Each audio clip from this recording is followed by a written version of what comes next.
My personal teacher profile. As a teacher role, I would like to be a mediator or a facilitator in which I could have situations like this where I can help directly the students. Goodyear mentions that mediation includes at least 4 important activities. One in which the students understand and comprehend the content that they are studying, make things more comprehensible, and make connections between ideas and information. The approach that I like and that I follow and that I really practice in class is the action-oriented approach. In this approach, I like to carry out activities like collaborative and cooperative learning. Larson, Freeman, and Anderson, they say that cooperative learning essentially involves students learning from each other's in groups. But it's not the group that is important. It is the interaction that they have with the teacher in that setting. So it is important that the students work as a teamwork. And the interaction with the teachers also is very, very important. And one strategy that I like to put in practice is total physical response. Larson, Freeman, and Anderson recommend this strategy because they say that it is a way to get out the students of stress, and they like it a lot. And they say that language learning is more effective when it is fun. And students can initially learn one part of the language rapidly by moving their bodies. Oops. Error correction. I am a follower of recasting, peer correction, and elicitation. Although Manuel, in the year 2020, explains that recasting, peer correction, eliciting, correction time, instant correction, grammar options, correction code, and recording are some of the most used strategies.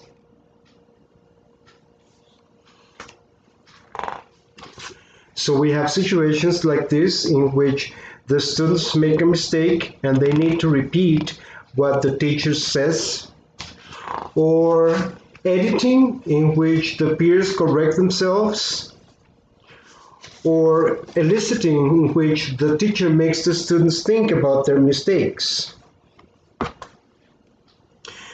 Grouping strategies are for me important, and sometimes I like to place them or position them like this, or I like to do pairs, or also, since I like to do cooperative learning and collaborative learning, I like them to work in groups, either from 2, 3, 4 students. The type of activities that I like to use in my classroom are thinking routines. Why thinking routines? Because they help to produce critical thinking in the students. And I am a big follower of the Project Zero. Project Zero has been promoted by the Harvard Graduate School of Education in Boston, and it is a vast array in which they propose something called thinking routines, which we are going to see in a minute. The thinking routines are strategies and ways to create critical thinking, and also they produce visible thinking. One of the strategies that we can use in thinking routines is, for example, the compass points.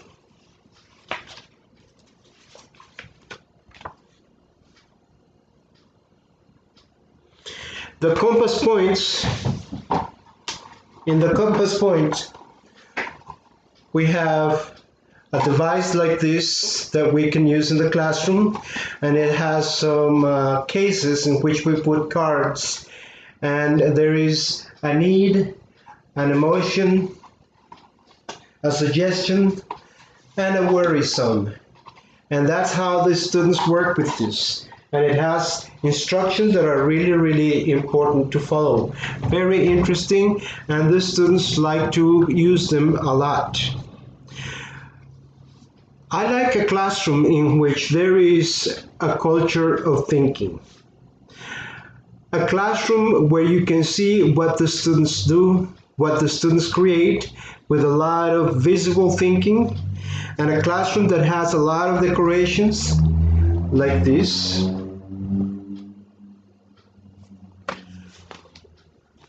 Or like this. In this case, they are doing cooperative learning. In this case, they are sitting in pairs and they are paying attention to the teacher.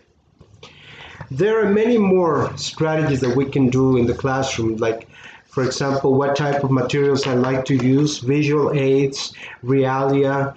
I like to use videos, technology, and I also like what the students bring to the class. They have a lot of creativity, they have a lot of originality, and they do a lot of things. Thank you very much for your attention.